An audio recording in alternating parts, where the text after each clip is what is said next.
What's up, Saguaro Showdown participants? This is Ricky Haro, race director for the event, and I could not be more stoked than to organize this event for you all. We were just out there today, spent a few hours in the afternoon. It was perfect, 60 degrees, like mid 60s, not a cloud in the sky. The trails are awesome, temperature's perfect, very little breeze. Um, Best running conditions you're ever going to see. And not only that, the course is awesome. Every turn, every leg that you come up with in your brain to manage this course has a different view of Usery Park. And so that is something that I'm really stoked about and can't wait to share this trail with you all. This is going to be your final race brief. If you haven't seen the one before, we talked about ROI or ROEs, rules of engagement. We talked about where the general location is at, schedule events, all that. Go check that out. This one's primarily going to focus around things you're going to need to know going into Saturday, aside from rules and everything else. So let's dive right into this. Um,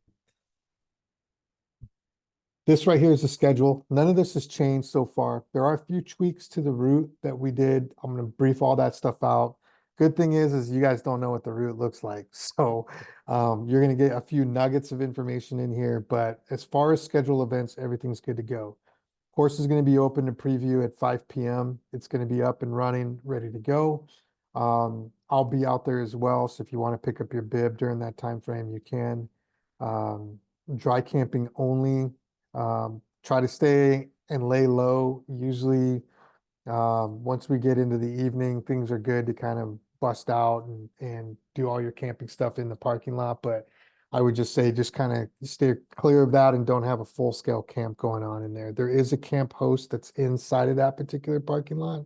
So we just need to lay low and not bust out any big time camping. There is a campground that's there.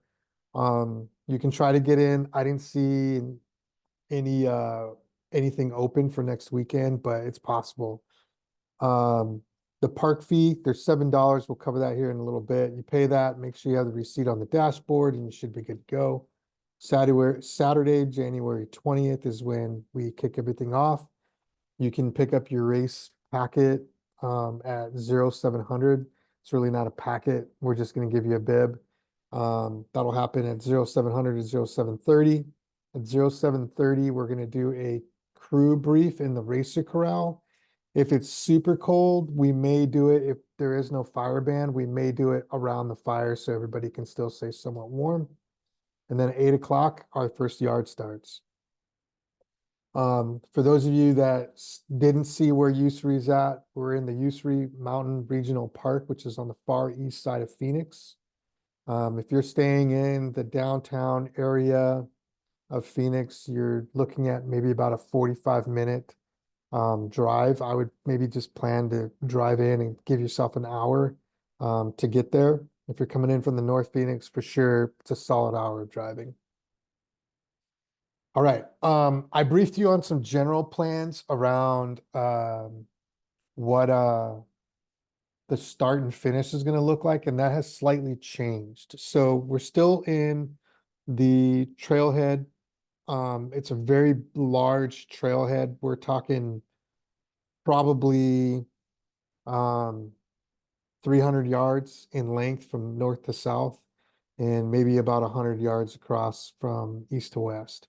But there are a couple of features that you need to know about in here. On the right-hand part of the image that you see is where the camp host is at. If you work yourself down on the right-hand side of the parking lot, there's a little gray box. That's where the restrooms are at. If you go opposite to that over to the red triangle, that's where the water spigot's at. We're going to put an RV filter on that. So the water will be good for crews to grab and do resupply or anything along those lines.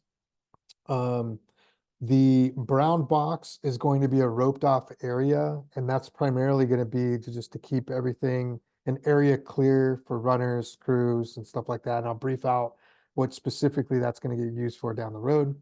We'll have two porta potties set up. They're going to be set up on the far east side in between the roped off area and the runner corral. The runner corral is going to be a very slim area that's maybe 25 yards in length and maybe 15 yards or 5 yards, roughly 15 feet wide.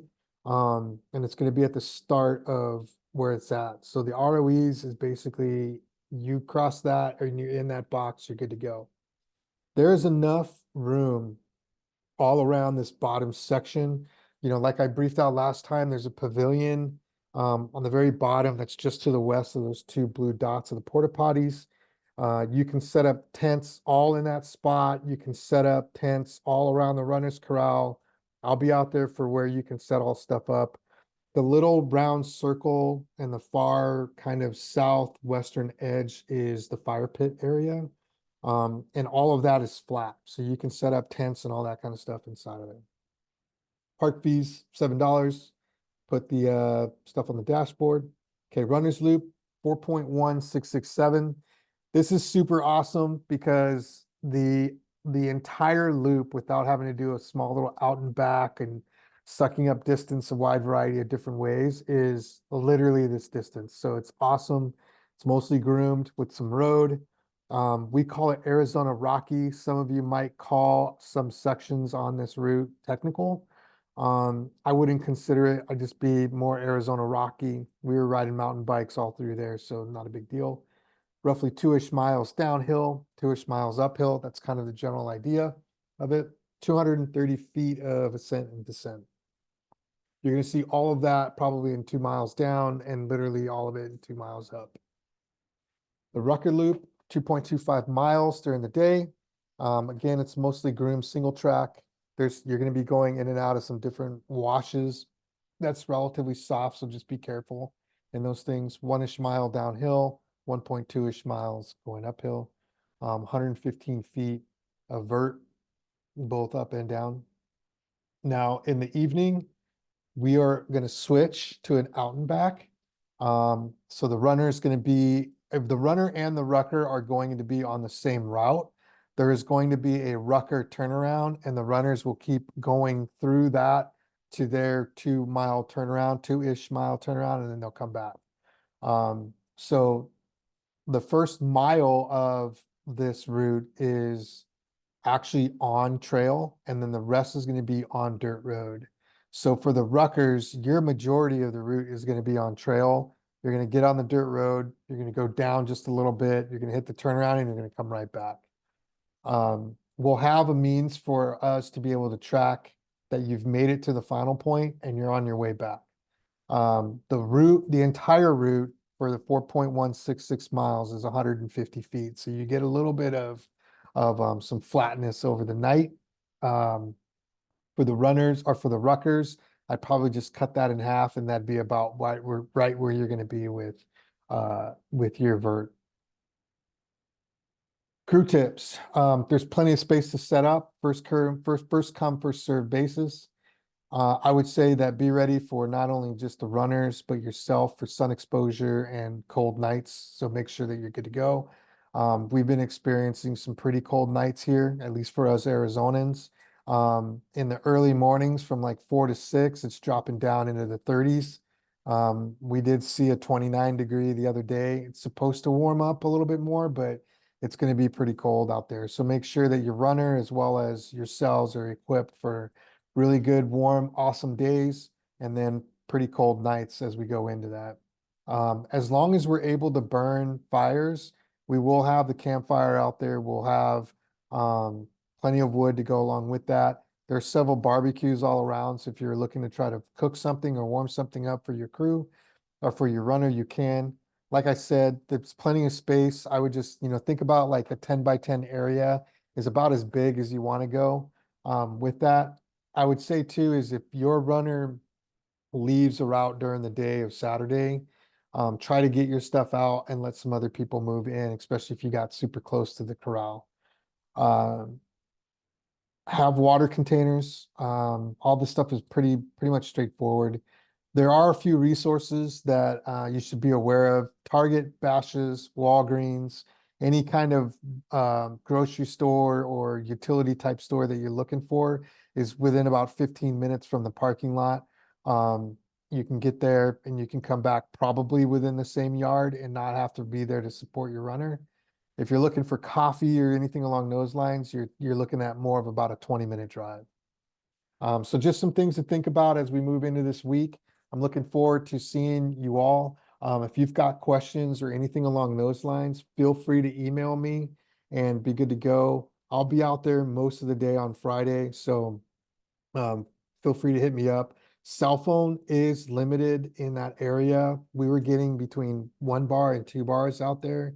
So things move a little slow when it comes to that. So I would just keep that in mind that if you're looking to get better bars or better signal, you can drive down the road to where the actual camp ground is at. And we were getting big bars there, 4 bars, stuff like that, 5 bars. So the cell phone is going to be relatively limited. So other than that, safe travels for everybody, and we will see you then.